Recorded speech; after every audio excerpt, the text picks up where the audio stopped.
Have you ever thought about how amazing it would feel to be number one at something? Anything from a kid to now. Being number one real estate agent to me is zero. What does that mean?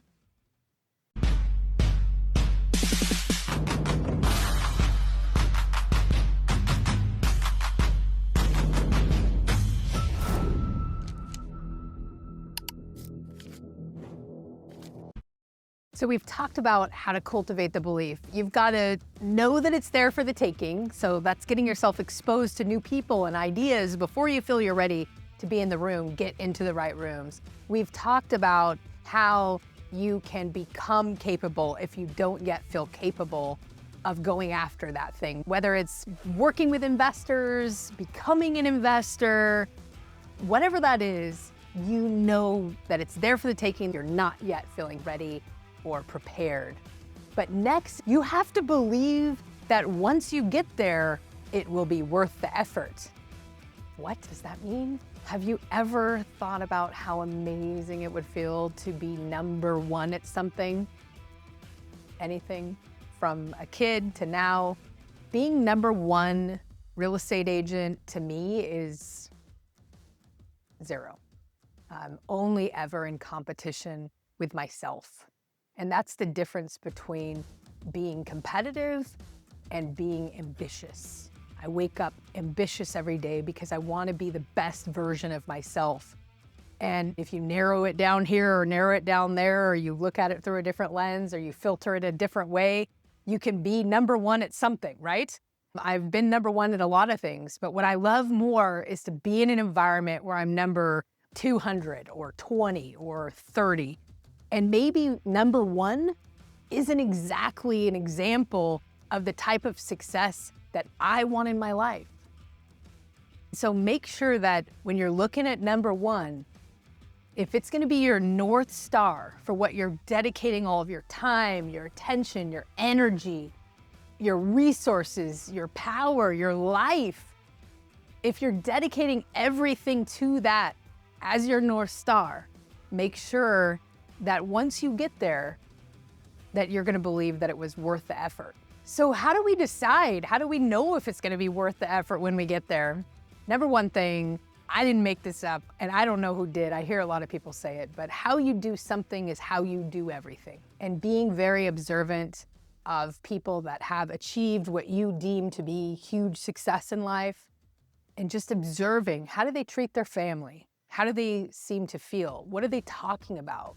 How are they treating people? Where are they showing up? How are they showing up? However they're doing that thing is probably how they do most of everything.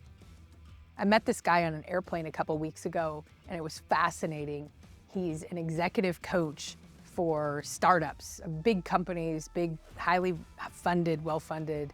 And rather than them paying him, he would actually negotiate an equity deal in their company. So I thought that was pretty fascinating. But the guy owns a bunch of casinos, so it seems like he was always playing the odds and looking for the spread, right? So I thought that in itself was fascinating and aligned a lot with my fascination with numbers and people. And he shared with me that when he would get a new client, it always would blow their minds how they instantly knew exactly where to start and exactly what their weakness was and would speak to their weakness immediately. And he shared a secret. He said, "Jessica, I've never told anyone this," and I'm not naming his name. I'm sure maybe many people have used this trick. And this is something that I've done in my business, is first observe people, whether it's people you're working with or it's people that you idolize or something that you want to become. That's what this guy did. So he would literally go out and follow them around. Oh, they're at the gym or walking into the office after work, like where were they going? Were they going out to the bar? And he would recognize where their pain points were based on their behaviors, because how you do something is how you do everything. And so what I want you to do is invite you back to that reflection exercise. I want you to ask yourself, if someone were following me around all day and stalking me, what would they observe about my behavior? How am I treating people? How's my energy? Am I giving back to myself? Am I taking care of myself? And this is the same way that I want you to reflect back to who you idolize and what kind of success that you deem as success in the world, and ask yourself, what is it about it that I love? Is it the freedom? Is it the type of car they drive? Is it that it seems so easy for them? I can assure you that not everything in life is easy, but not everything has to be so hard. And that's something that I really want to be able to share with others to help them collapse the time.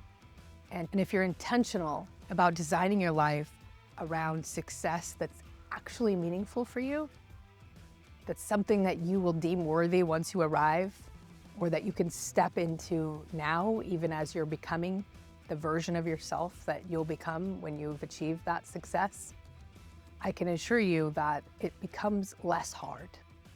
When you're creating an impact, when you're helping others, when you give first without any expectation of what's in return, there's a level of joy and happiness in the process without always chasing the outcome. All right, so we talked through the mindset stuff about what we're chasing and what we're going after. So let's break it down now into a blueprint and some action items that you can implement right away in your business. I reached out to a few influential people in the industry, not necessarily real estate agents, but lenders, people that own big title businesses, different businesses that are always involved in all of these transactions that we do as real estate agents. And I asked them, hey, do you have any events coming up that you've either been invited to or that you know of, or that I can break through the window to get into so that I can meet a few people and add to my network this year that are looking to achieve great success in the real estate investment space? And my lender invited me to an awesome event. It was a rooftop deck event at this beautiful hotel in Los Angeles. And I invited a few people, got them on the guest list, and we're at the event. You could really easily get away with having a really great time, trying one of the new bourbons, having conversations about what's worked for you in the past year, ask them how their year was, talk all about the past, maybe pick up a few phone numbers, maybe set up one appointment. But here's the question that I asked a few of the people that I had already pre-vetted that I knew I wanted to meet at this event based on the name she had shared with me. I asked them, it's 2026, it's next year, it's December, we're here. And I would love to know, what is it that you would want to be sharing with me next year that you accomplished? So we're looking back, and he said, I'd really like to deploy $25 million worth of the capital that I've raised to do these investments in this particular space. And I said, wow, that's fantastic. And I'm assuming that you want that to be profitable as well. He said, of course. I said, great. I'd love to set up a meeting with you. I've got great resources and people that I could connect you with that could potentially have the inventory that you could deploy and create some success in your real estate investments this year. Can we set up an appointment for next week? Let me get your cell phone number. He said, yes, absolutely. We set up the meeting. We're actually meeting next week. This is just a really quick example of you not having to already know all the people, be invited in the rooms, or already have this huge network of people. This is how you make it happen. Here's how you find the investors that have the inventory. So a lot of investors, they're looking to deploy capital. That's how they're planning to generate revenue in the next year. But you've also got a lot of real estate investors that want to become more liquid so they can go out and deploy that capital to do something else. So there's always a good opportunity for there to be maybe inventory from one investor and capital from another investor, where connecting them together can become very powerful. If you're brand new in real estate, this might seem a little bit overwhelming, but what's interesting is that you don't have to be the person with all of the education and information on how it all is going to work. You just have to be in the business of connecting people, following up, being a good communicator. I learned this from one of my title reps, Christine Rifkin. I mentioned Christine because she's also a part of Success Unlocked. And what's so fascinating that I learned from her is she keeps a yellow notebook. You might say, okay, that's old school, but check it out. She's got a yellow notebook, and every day you go through and look at, did I follow up with this person? What's the next step? And she goes through her whole list. So if you're making an excuse that you haven't yet learned how your CRM works, or you're not a techie person, which that's a whole nother course, but everybody's a techie person, you cannot make these excuses, okay? Grab out your yellow notebook. Your phone has a notes section. Start grabbing all of that little tiny micro data that everyone kind of blows to the side, and pay attention to the things that people say. I'll give you an example. Hey, my son's got a basketball game this weekend, and we're gonna be coming back from that trip, and I might not be back on Monday in time to have a meeting. Can you meet Tuesday? Yeah, absolutely. Let's meet Tuesday. We'll set it up now. Guess what I'm gonna text him on Monday? Hey, how'd the basketball game go? Hope you have a great trip home. See you tomorrow. Do you know how fascinating that is to someone that is not often feeling like they're seen by others or that anyone's paying attention? That is how you build deeper connections with people and you cultivate this relationship with them. So now by the time you're meeting them, they feel actually seen, they feel important to you because you're actually paying attention to these things that matter very much to them, right? So just a little thing to keep in your pocketbook, and everything can be automated now. So you could be the most thoughtful person and really intentionally mean it and really care like how the game went, but it doesn't mean you have to be perfect and remember to send the text at 10 in the morning. You can actually set that up. So one of the best tricks is in the moment that it's happening, go ahead and set it and forget it. So we get off the call, I'm gonna make my notes, I'm gonna send out a calendar invite, and I'm gonna put in my auto text or an automated email, and I'm gonna have it set to go out at a certain time right in that moment until I move on to the next thing.